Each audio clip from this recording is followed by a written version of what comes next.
Alors, petite news concernant les batteries lithium-métal qui sont censées être plus performantes, mais qui avaient un petit défaut, et apparemment ce petit défaut est réglé. Voyons ce que dit cet article de futurascience.com.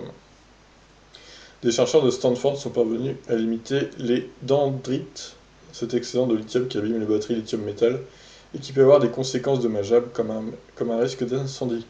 Leur découverte pourrait révolutionner le secteur des batteries rechargeables et notamment celui des voitures électriques, car elle devrait donner naissance à des batteries beaucoup plus légères et du même coup plus endurantes. La majorité des batteries rechargeables sur le marché sont au lithium-ion, mais des scientifiques se penchent depuis des décennies sur les accumulateurs de lithium-métal, potentiellement beaucoup plus efficaces.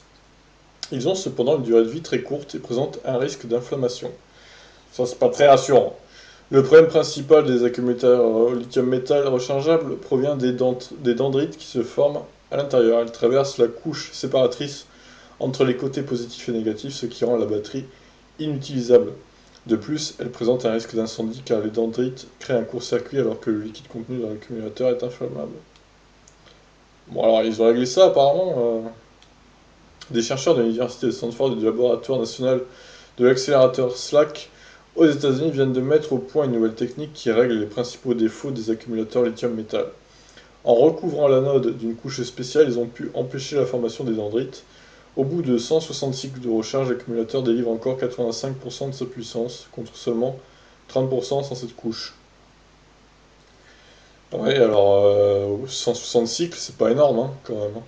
Donc moi je veux bien, mais bon. Ouais, attendez, on va faire un test déjà.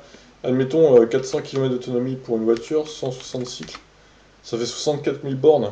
Ouais, ouais, je sais pas, c'est pas dingue hein, quand même.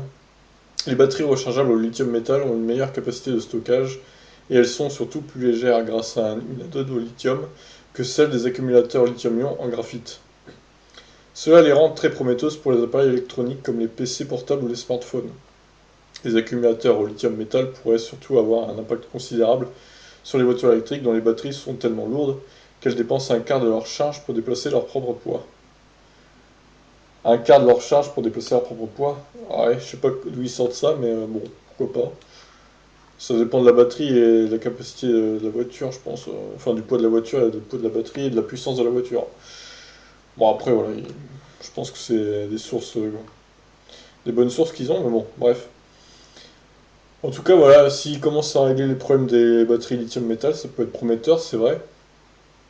Après, moi, je vois que, bon, au bout de 160 cycles de charge, 85% de puissance, en gros 85% d'autonomie est conservée.